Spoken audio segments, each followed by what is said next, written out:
मोनू बहुत ज़्यादा खुश था। होता भी क्यों नहीं, ठंड की छुट्टियां जो आ गई थी। ठंड की छुट्टी में इस बार उसके पापा उसे उसके चाचा के घर छोड़ने वाले थे।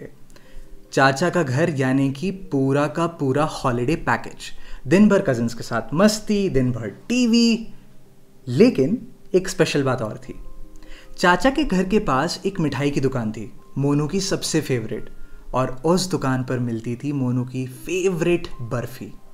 चाचा हर शाम को मोनू के लिए स्पेशली लेकर आते थे। अगले दिन मोनू सुबह सुबह तैयार हो गया। एवरीथिंग डन, चाचा के घर पहुंच गया, कजिन्स के साथ मस्ती करी। और शाम को जब चाचा घर लौटे तो उनके हाथ में था एक मिठाई का डब्बा।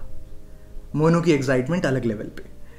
डब्बा खुला, उसके अंदर 5 अलग अलग टाइप की मिठाइयाँ।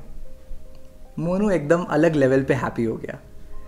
लेकिन बर्फी नहीं थी। बर्फी क्यों नहीं थी, मोनू को कुछ समझ में नहीं आया। एनी हाउ मोनू ने बाकी सारी मिठाइयाँ खाई, बहुत हैप्पी फील किया। अगला दिन हुआ, शाम को चाचा दोबारा आए, एक मिठाई का डब्बा, लेकिन फिर से बर्फी गायब थी। दूसरी मिठाइयाँ बहुत ज़्यादा टेस्टी थी, लेकिन मोनू उस बर्फी को बहुत मिस कर रहा था। मोनू की फेवरेट थी ना। तीसरा दिन गया, चौथा दिन गया, 5वें दिन तो मोनू को वापस घर जाना था। तो 5th डे मोनू तुरंत सुबह उठकर चाचू के पास गया और चाचू से नादानी भरी आवाज़ में कहा, चाचा प्लीज़ आज आते समय बर्फ़ी लेकर आओगे क्या?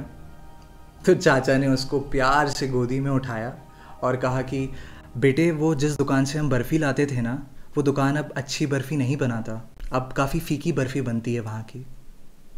तो मोनू ने अपनी नादान भरी आवाज़ में सिर्फ इतनी सी बात कही, कोई बात नहीं चाचा, अगर हो सके तो किसी दूसरी दुकान से ले आना।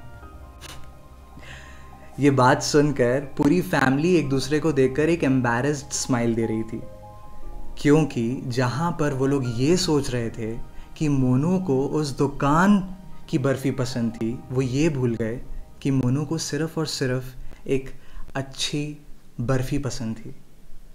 दुकान नहीं, सिर्फ एक अच्छी बर्फ़ी। दिल टूटा है, कोई बहुत ज़्यादा अपना अचानक से बदल गया है। तुम सही थे, तुम गलत थे, किसी ने तुम पर चीट किया है, तुम्हारा कोई बहुत अपना दोस्त तुम्हें धोखा देकर चला गया है। जो भी हो, तुम अब यही सोच रहे हो कि यार मैं उस इंसान को कितना ज़्यादा मिस कर रहा हूँ, मेरी ज़िंदगी उसके बिना अधूरी हो गई। मगर रियलिटी ये है कि तुम उस इंसान को नहीं, बल्कि उस इंसान के साथ बिताए हुए यादों की, बातों की, उसकी आदतों की बर्फ़ियों को मिस कर रहे हो। अब तुम क्या करोगे? खुद को कमरे में बंद कर लोगे? कर लिया। अरिजीत के गाने सुन के रो लोगे? वो भी कर लिया। खुद को कोसोगे कि गलती मेरी थी, वो मुझे नहीं डिज़र्व करता था या करती थी? ये भी कर लिया। कर लिया ना।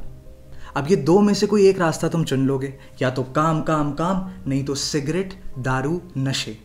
और ये दोनों के दोनों तुम्हें कभी सुकून नहीं देंगे, क्योंकि तुम्हारे ज़िंदगी की जो थाली है उसमें तुम चाहे कुछ भी भरने की कोशिश करो, किसी और के साथ बिताए हुए टाइम, मेमोरीज का जो बर्फ़ी है ना, वो वाला एरिया तो अब भी खाली है। मेरे एक दोस्त ने मुझे सिखाया था कि किसी नई दुकान जाकर जहाँ तुमने कभी पहले की मिठाई नहीं खाई है, तो तुरंत तुम 1-2 किलो मिठाई पैक नहीं करवाते, बल्कि पहले एक टुकड़ा लेते हो, टेस्ट करते हो। अपने उस शेल से बाहर निकलो, नए लोगों से मिलो, नए लोगों की बातों की बर्फ़ियों को खा के देखो। किसी की ठीक ठीक लगेंगी, किसी की बहुत ही गंदी लगेंगी, कोई बात नहीं। लेकिन धीरे से तुम एक ऐसी दुकान के सामने आओगे जिस दुकान की शायद सजावट कुछ खास नहीं होगी, शायद उसकी जेब भी खाली होगी, लेकिन जब तुम उसकी बातों की बर्फ़ियों को खाओगे ना, तो ये सब जो तुम्हारी लाइफ में अभी तक हुआ ना, ये सब कुछ वर्थ इट लगेगा। अरे ट्रस्ट मी, नई गलियों पे, नए गानों पे, नए अमेज़ॉन और नेटफ्लिक्स के शोज़ पे या तो करके या फिर रो रो के, हंस हंस के, कैसे भी नई यादें बन जाएंगी। और फिर जो तुमने ये 1-2 बर्फ़ियों से जो अपना किस्सा शुरू किया था, उन बर्फ़ियों का पहाड़ बन जाएगा।